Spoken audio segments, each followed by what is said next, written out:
Hello, I'm AJ from the partner marketing team at BookBub, joined by Diane and Elissa, two of our editors at BookBub.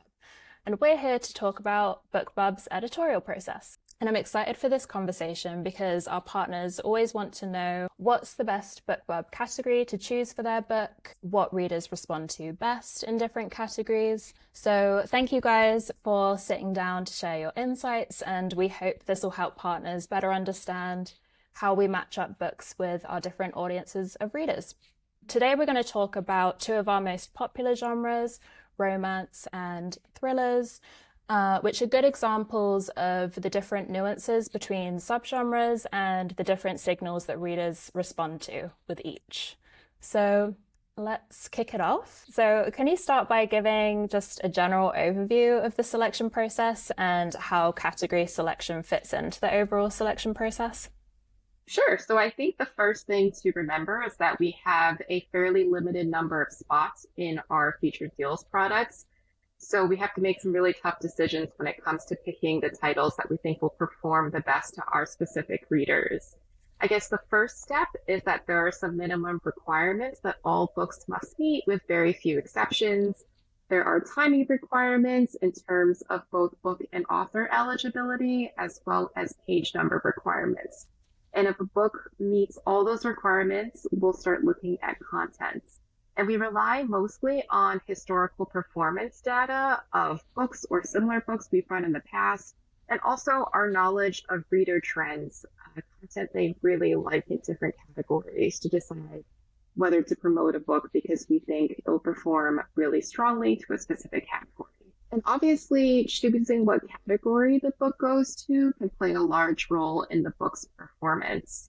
We really try to optimize the book's performance by picking a category that we know aligns best with the content of the book. So, for example, if we feel that a book will perform slightly better to psychological thrillers for any number of reasons, but mostly based on our knowledge of reader preferences, we will choose to run it there, even if it's submitted to thrillers or crime fiction. So if your book ran to a slightly different category than the one you submitted it to, for example, if it's running to psychological thrillers instead of thrillers, that's the most likely reason why.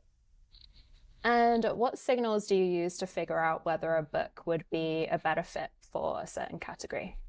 So that's a great question. And I can talk a little bit about the thriller adjacent categories because we have a few of them. So I'll be talking primarily about crime fiction, psychological thrillers, and just thrillers to use as a quick example. But as I mentioned before, we're always optimizing for content and performance. So although there are some similarities among those three categories, there are some subtle differences that readers do like to see in each one. So usually any given book might be able to go to two or three of those categories, but I'll be looking at very content specific tropes and plot points and hooks and trends just to see where it'll perform the most strongly. So, for example, if we look at a crime fiction book, a lot of times the protagonist is going to be a detective. The content is going to focus a lot on police procedure. So you're with the protagonist from the minute they arrive on a crime scene all the way to the resolution. This can also happen in some thrillers, of course, but thrillers tend to be broader. So, for example, the protagonist isn't always a detective. The plot might hook on some more action-based points, and it isn't as maybe cerebral or procedural as a lot of crime fiction tends to be. So there can be some form of danger that the protagonist is running from.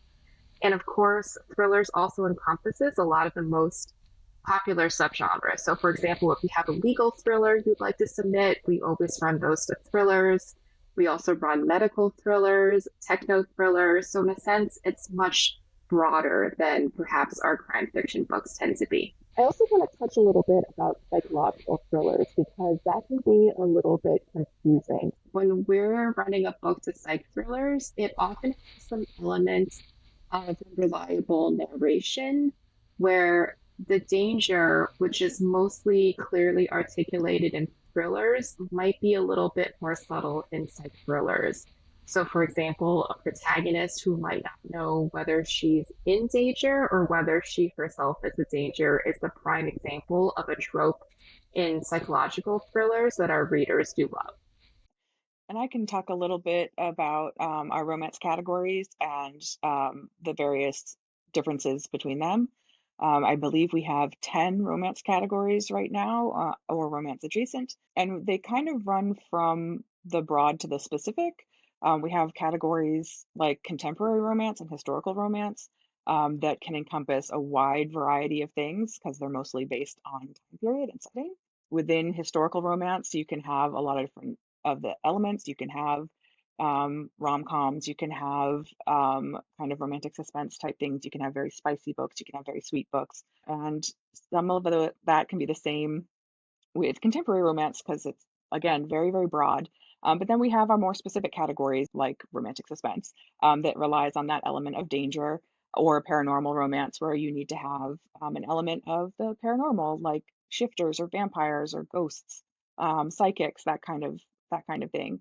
And in general, um, like Diane was mentioning with some of the thriller adjacent categories, sometimes you can say, well, it is a contemporary romance because it is happening right now, but there's that element of mystery or danger. There's FBI, CIA agents, somebody needs protecting, that kind of thing that makes it a better fit for a romantic suspense category because that's the category where people are specifically looking for those elements. And the same can be said um, with paranormal, and the very spicy books that go to erotic.